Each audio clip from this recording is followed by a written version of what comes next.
بسم اللہ الرحمن الرحیم۔ محترم ناظرین السلام علیکم۔ تمہارا رب تو ایسا ہے کہ نہ تو اسے نیند آتی ہے نہ ہی اونگ، پھر وہ تمہیں ستانے والی چیزوں سے انجان کیسے ہو سکتا ہے؟ تمہارا رب تو سمندروں کو سکون دینے والا ہے، پھر وہ تمہاری گھبراہٹوں سے انجان کیسے ہو سکتا ہے؟ سورۃ نمل میں ایک کیڑی کی آواز حضرت سلیمان علیہ السلام سن لیتے ہیں۔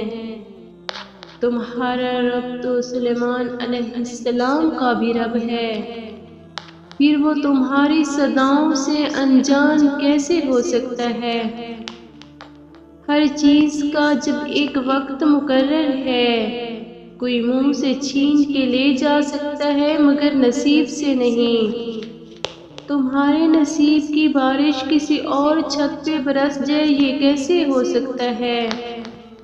وہ رب تو پتھر میں کیڑے کو بھی رزق دینے پر قادر ہے، پھر تمہارے لیے وہ کوئی رستہ نہ بنائے یہ کیسے ہو سکتا ہے؟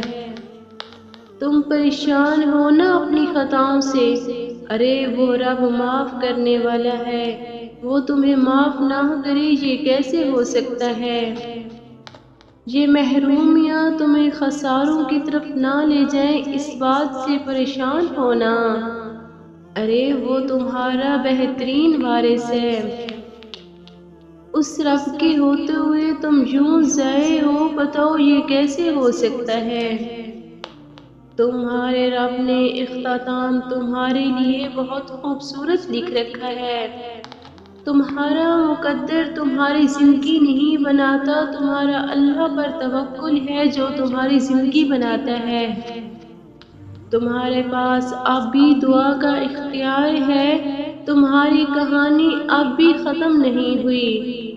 تمہاری توفیق ہی قبولیت کی سب سے بڑی دلیل ہے۔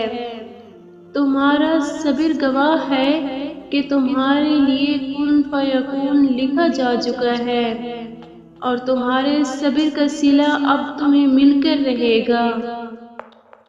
مجھے سورہ یوسف بہت پسند ہے، قرآن میں اللہ نے اسے بہترین سرگزشت کہا ہے۔ میں بار بار اس سورت کو پڑھنا چاہتی ہوں۔ اس سورت مبارکہ میں زندگی گزارنے کا قرینہ سکھایا گیا ہے، ہر رشتے کی حقیقت دکھائی گئی ہے۔ بتایا گیا ہے کہ جب سب چھوڑ دیتے ہیں نا، تب بھی ایک اللہ ہی ہے جو اپنے بندے کو تھامے رکھتا ہے، وہ ہرگز گرنے نہیں دیتا۔ جب بھی کبھی کوئی دل دکھاتا ہے تو سورہ یوسف پڑھ لیا کرے، اس سے بہت صبر، حوصلہ اور ہمت ملتی ہے۔ یقین سا ہونے لگتا ہے کہ جیسے اللہ تعالیٰ نے حضرت یوسف علیہ السلام کو سخت آزمائش میں تنہا نہیں چھوڑا تھا، ایسے ہی وہ اللہ آپ کو تنہا نہیں چھوڑے گا۔ جس اللہ نے حضرت یوسف علیہ السلام کو کنویں کی گہرائیوں سے نکال کر مصر کے تخت پر پہنچایا تھا، ایسے ہی اللہ آپ کو بھی غموں کی گہرائیوں سے نکال کر خوشیوں کی بلندی پر پہنچا دے گا۔ فاصلہ تمہارا اللہ سے ہے، اللہ کا تم سے نہیں۔ جسے تم میلوں کی دوری سمجھ رہے ہو نا، وہ تو بس تمہاری ایک پکار کی بات ہے۔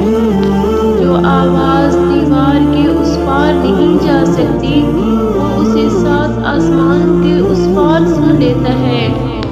تو پھر کیا ہے ایسا جو تمہیں اب بھی اس سے مانگنے سے روکے ہوئے ہے؟ جس نے یہ دل بنایا ہے اس سے بہتر اس دل کا حال اور کون جان سکتا ہے؟ تم اس پر توکل رکھ کر چلو تو صحیح۔ تمہاری ایک دعا تمہارے اور معجزوں کے درمیان آنے والی ہر رکاوٹ چیر دیتی ہے۔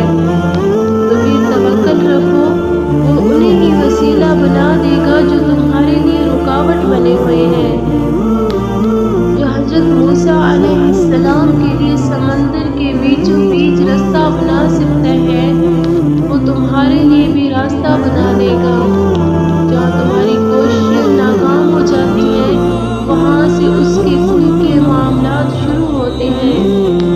اللہ نور السماوات والارض، یا اللہ بھر دے میرے دل کو اپنے نور سے، آمین ثم آمین۔ یقین جانیے آپ کی زندگی میں بھی ابھی بہت سے خوشگوار لمحات آنے والے ہیں۔ یقین کیجیے اللہ تعالیٰ نے ہر مشکل کے ساتھ آسانی بھی رکھی ہے۔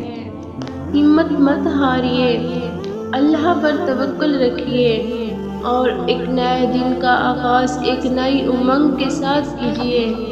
انشاءاللہ سب بہترین ہوگا۔ آپ کا سورج بھی چڑھے گا اور دنیا دیکھتی رہ جائے گی۔ مسکرائیے کیونکہ رونے سے کبھی مسئلے حل نہیں ہوئے۔ وہ جو تمہارا رب ہے نا، اسے تم اور تمہارا دل بے حد عزیز ہے۔ وہ تمہیں فقط تمہاری خواہش نہیں بلکہ وہ تمہیں چاہتوں کا پورا جہان دینا چاہتا ہے۔ اپنے رب کی رحمت سے کبھی مایوس مت ہونا۔ ایک دن تم خود یہ کہہ اٹھو گے کہ بے شک میرے رب کی محبت بہت وسیع ہے۔